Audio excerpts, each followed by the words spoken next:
hari bersama dengan anak saya Samuel, saya sengaja ajak supaya seperti Elia dengan Elisa, nanti urapannya lebih dahsyat lagi, kan? Dan istri saya sekarang berada di rumah. Istri saya orang Karo, saya Batak Toba, dan anak saya cukuplah 4.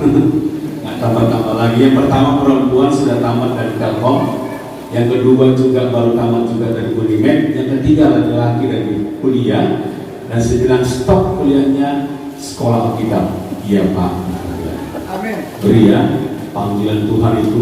Saya bimbing anak saya, karena kalau kita gembala-gembala itu sudah mati baru anak.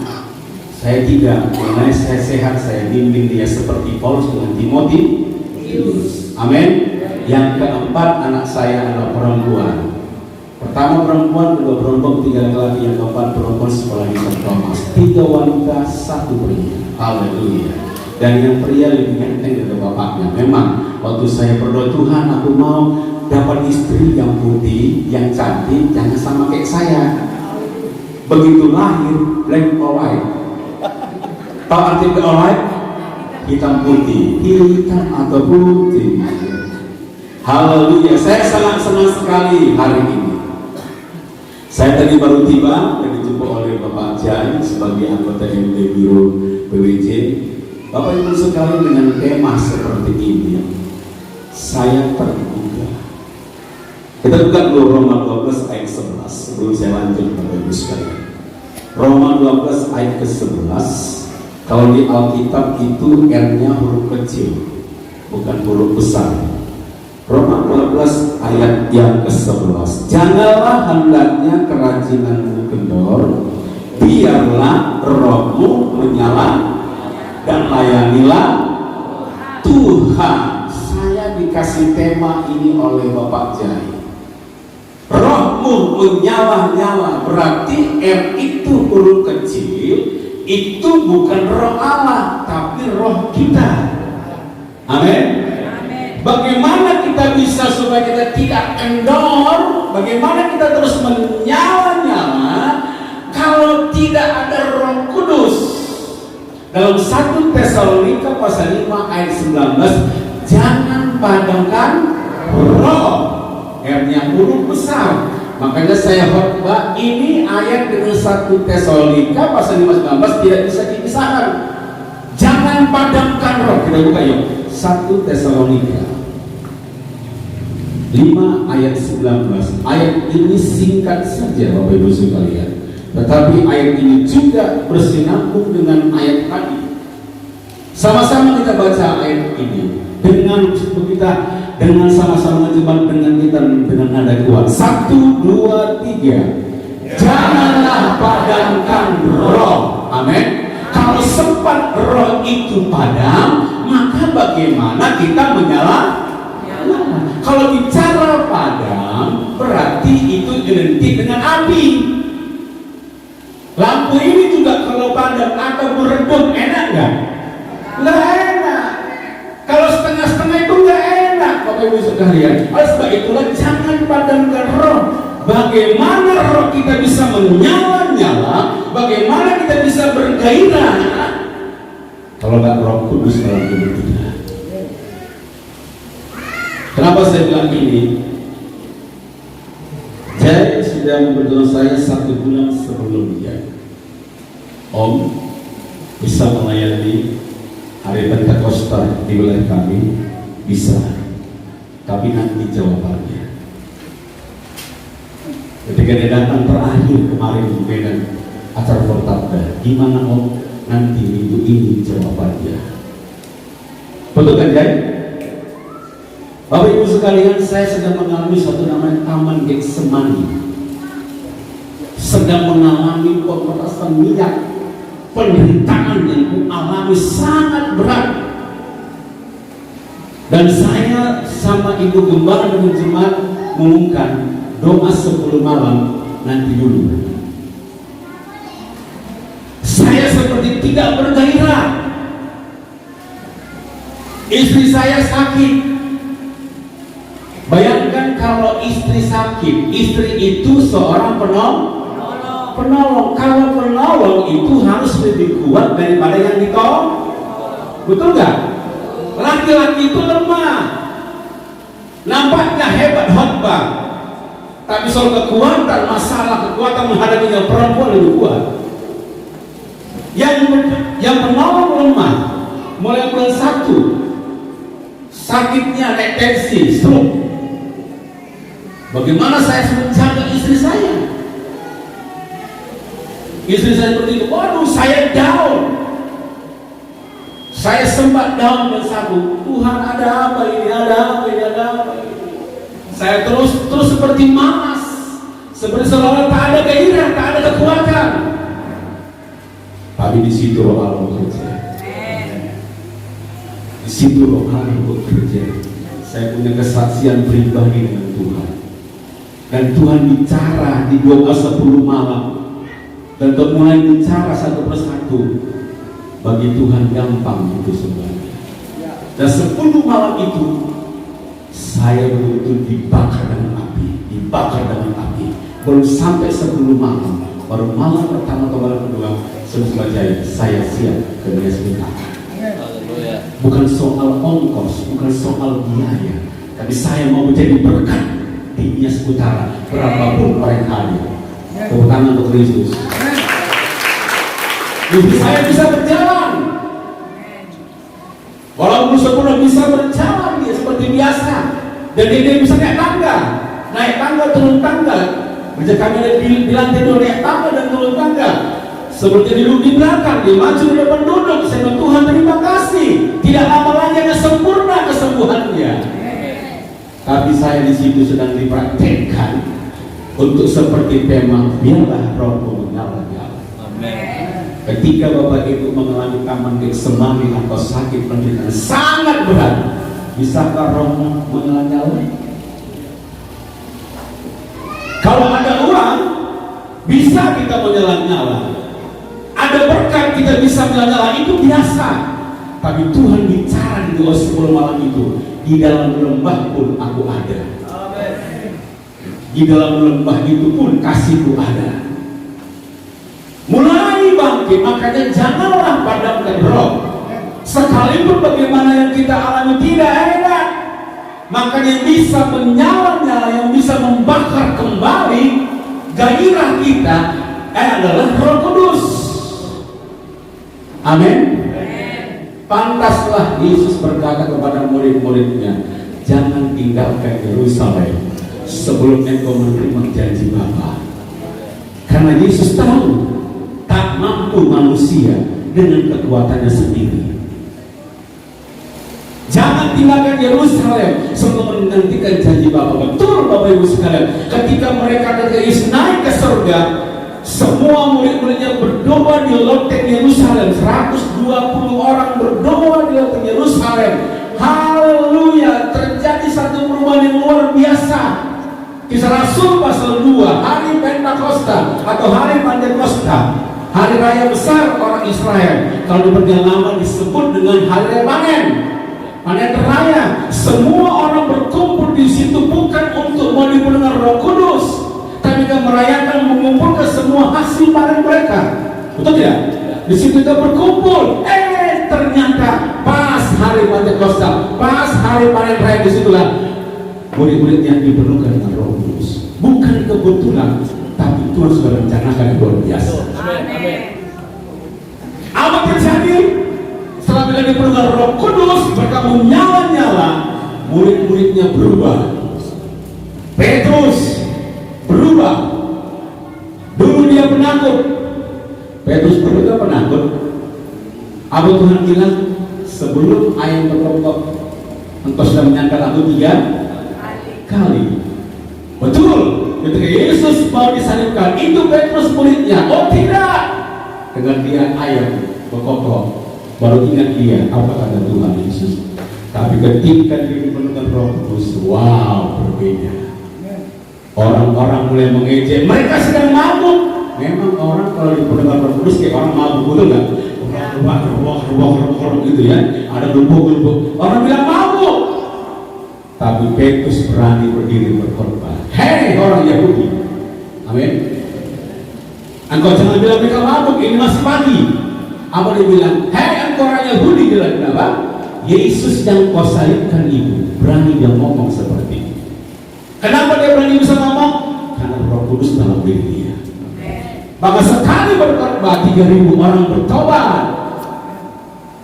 Bapak Ibu sekalian, yang membuat ini bisa bergairah, bisa mendorong dia, Roh Kudus. Makanya kisah Rasul pasal pertama ayat 8 itu, kuasa itu adalah kuasa yang menggerakkan, memampukan kekuatan. Amin. Bukan saja bicara soal kesembuhan, tapi kemampuan, kekuatan, kesanggupan. Gak sanggup kita. Kami lagi bangun gereja yang ketiga. Mungkin Bapak Ibu bingung, berapa gereja Bapak ini gitu ya? Saya sudah bangun gereja 10x20. Ada lagi gereja kami juga 8x16. Ini gereja kami hampir selesai, lebarnya 16, panjangnya 30, dengan lantai 3. Kami sudah pakai lantai yang atas, tinggal keramik, mau dicat. Hari itu kami pakai di basement untuk parkir, sekarang sudah pakai di atas. Bapak Ibu mungkin yang betul bilang Facebook kami, mungkin berada di situlah kami berdua. Bapak Ibu sekalian, untuk memulai itu bukan masalah, bukan kecil dan tangan besar. Semakin besar juga tantangannya. Saya sering khotbah di mana-mana. Kalau mendapat besar, jangan mancing di paret. Ikannya ikan kecil. Tapi kalau mau dapat yang besar, mancinglah di tengah laut, gelombang yang besar. Saya bertubi-tubi, dihajar betul. Bapak Ibu sekalian, doakan gembala. Karena yang pertama diserang itu gembala. Gembala-gembala ini kalau nggak ada Roh Kudus nggak mampu. Bayangkan hamba-hamba Tuhan di PDI, semua orang bingung. Pak Pendeta, dari mana gajimu? Kok bisa bertahan? 2 orang jemaat tak bisa hidup, 3 orang jemaat tak bergairah melayani Tuhan. Itu karena Roh Kudus. Amin. Susah kita menerangkannya. Aku pun susah untuk menerangkannya. Dari manakah berkat itu? Dari manakah jalan itu? Hanya kita bisa kuat Roh Kudus. Itulah makanya biarlah rohmu menyala-nyala dan layanilah Tuhan. Betapa pentingnya doa 10 malam. Orang berkata ini, Pak Pendeta, ya kan bisa dipenuhi Roh Kudus, bukan mesti 10 malam. Iya bisa. Saya dulu dipenuhi Roh Kudus bukan pas di gereja 2 10 malam, tapi di rumah. 2 10 malam saya ikut, masih gerakan. Tapi saya berdoa di loteng rumahku, Tuhan, kalaupun yang benar aku sekolah Alkitab, jadi hamba Tuhan, penuhkan aku dengan Roh-Mu di loteng rumahku Tuhan. Aku dipenuhkan terus berkata-kata bahasa lidah. Terus aku minta bukti Tuhan. Kalau aku betul-betul sekolah Alkitab, aku minta bukti Tuhan.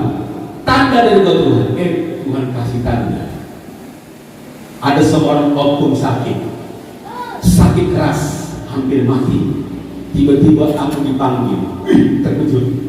Aku belum pernah ngajar sekolah minggu, aku belum pernah doakan orang sakit. Tiba-tiba aku yang dipanggil. Aku pergi ke rumahnya. Ayo oknum, kita doa. Berdoa. Haleluya. Dalam nama Yesus, sakitnya sembuh. Oknum ini bangkit berdiri. Dia bilang sehat. Waktu bilang sehat, aku lari. Kenapa? Aku ketakutan sambil bingung. Kenapa orang sakit sembuh? Baru pertama itu aku lari ke rumah. Baru ingat. Ini tanda yang aku minta.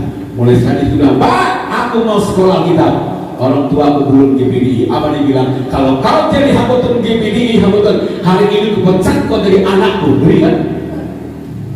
Ku coret dari kepala rumah tangga di sini, coret keluarga namamu. Bayangkan Bapak Ibu sekalian, yang bisa memampukan aku berani melawan arus adalah Roh Kudus.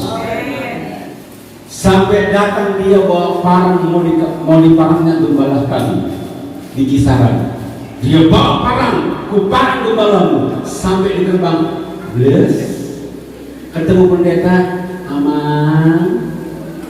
Dia udah marah-marah. Janganlah ajak-ajak anakku sekolah kita. Ya aman ya.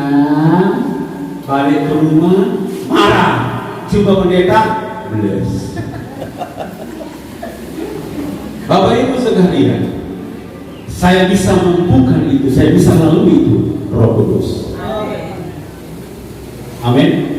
Banyak hal yang kita alami, yang kita lalui bersama-sama. Dan apa yang terjadi ketika murid-muridnya ketika dipenuhi dengan Roh Kudus? Waduh, luar biasa. Hidup jemaat berubah. Amin. Berubah. Setiap hari mereka berkumpul. Ngapain? Memecahkan roti, makan bersama. Tahun ini kami yang tidak membawa ulu hasil. Kalau tahun lalu semua jemaat hari Pantekosta membawa ulu hasil ke gereja. Hari Minggu, hari Pantekosta, bebas mau bawa apa? Ada bawa beras, ada bawa tomat, silakan. Ada yang bawa pisang. Padi nggak ada, orang nggak berladang kan? Ada yang bawa uang, puji Tuhan. Itu lebih singkat, lebih padat gitu kan? Kalau uang kan, ada yang lain juga betul letakkan di bawah. Di pondok ini semuanya luar biasa, saking banyaknya saya pun nggak sanggup bawa. Berbagi sama Abah Tuhan yang merintis. Telepon mereka datang kemari. Ini. Kenapa? Ada berkat, berkati lagi mereka. Begitulah terus Bapak Ibu sekalian, hal-hal yang luar biasa di dalam ini. Biarlah rohmu menyala-nyala. Setiap hari saya memandang istri saya. Tapi disitulah Bapak Ibu sekalian, ini ada saksi yang mampu Tuhan. Saya mengakui kalau bukan Roh Kudus tak akan mampu saya. Pencobaan yang kami hadapi bukan cuma itu, bertubi-tubi. Tukang kami entah kenapa dia salah atau bagaimana, ini sampai kesaksian lah ya, naik sampai tingkat yang 7 meter pakai kapoldi dekat kabel besar. Biasanya kan kalau tukang menarik kacuan semen ember kan pakai tali kan, tarik ke atas. Ini pakai besi yang besar 12 mili. Ditariknya kacuan semen ini sampai ke atas. Dia nggak lihat di atas itu ada kabel.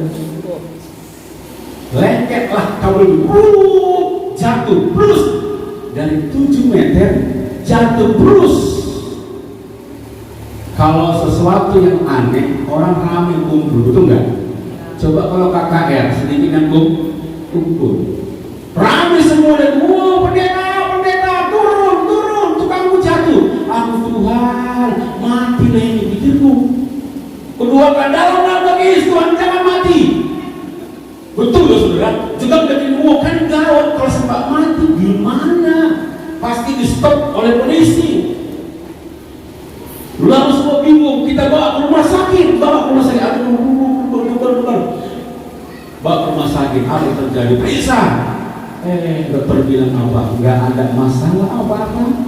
Tulangnya nggak patah, hanya lecet sedikit. Tukangnya berdiri, berjalan. Dia mau pulang, bersama kalian pulang. Sebentar dulu. Dia sehat. Amin. Saya percaya Roh Kudus yang menopang dia. Plus, aku merasa orang kalau udah kesetrum pasti mati. Tapi disitulah Tuhan, tangan Tuhan campur tangan. Seolah dia jatuh, Tuhan menopang dia seperti Roh Kudus menopang dia. Plus, nggak terjadi apa-apa. Atau Tuhan, terima kasih Tuhan. Bukan cuma itu, banyak hal yang kami alami juga, yang aneh-aneh terjadi juga. Tetangga juga melarang kami, melarang orang Kristen harus minta uang sekian juta. Gimana? Kasih.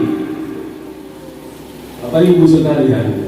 Dan sampai akhirnya bukan cuma 1, 2, 3, 4, 5 terus gitu. Tuhan, apa mau Tuhan? Kita suka nyanyi suka-sukamu. Jangan gampang bilang suka-sukamu Tuhan kalau kau tidak mampu menjalani hidupmu untuk kau menghadapi segalanya. Dan terakhir, istri saya sakit karena terlampau capek menerima tamu segalanya. Dan istri saya, jangan terima tamu Pak, tapi boleh mau gimana lah. Kami terus terima pada awal 1, ujungnya dia naik tensinya plus. Awalnya dia sehat, masuk rumah sakit plus, mati sebelah. Bukan berarti tidak terasa, semua dirasakannya, hanya lemah. Saya down betul-betul di situ. Saya bergumul 2 minggu dia berjalan. Tapi belum kuat, terus diobati, sambil berdoa dan berdoa. Tinggal tangannya yang harus dipulihkan. Naik tangga, turun tangga, sudah bisa sakarat. Dan itu dimulai dengan doa. Amin, tepuk tangan untuk Yesus. Makanya waktu saya bilang, Om gimana? Saya belum bisa jawab waktu di Medan. Berat hati saya. Rasanya gimana ya Tuhan? Kalaupun doa 10 malam, ada jemaat yang khotbah juga, saya tahu. Ada jemaat yang mimpin ujian, ada semua jadwal, ada mimpin penyembahan. Tapi jemaat ingin gembala yang mimpin acara semuanya. Aku belum mampu Tuhan. Aku lemah. Aku tak punya gairah. Gak ada kemampuanku Tuhan. Tapi Roh Kudus bicara di hati. Lakukan. Untunglah kami lakukan doa 10 malam Bapak Ibu sekalian. Disitulah Roh kembali menyala-nyala, terus berkobar-kobar seperti api yang terus membakar terus sampai menyala. Dan akhirnya hari ini saya tiba di Nias Utara tempat ini. Amin. Bapak Ibu sekalian, mungkin banyak masalah yang kau hadapi. Minta Roh Kudus yang benar-benar menolong engkau. Tidak ada kemampuan kita selain Roh Kudus. Makanya berkata kepada murid-muridnya, ada Roh penolong, janji Bapa bagi hidup kita. Saya tidak banyak khotbah Bapak Ibu sekalian, karena selama 10 malam kalian sudah banyak terima tentang Roh Kudus. Kalian sudah banyak terima dari bagaimana Roh Kudus dicurahkan bagi hidup kita. Dan Roh Kudus sudah dicurahkan di bumi ini. Tinggal kita minta Tuhan dengan aku kekuatan pada Roh Tuhan. Memang betul Bapak Ibu sekalian, kalau bukan karena Roh kita nggak mampu, nggak sanggup.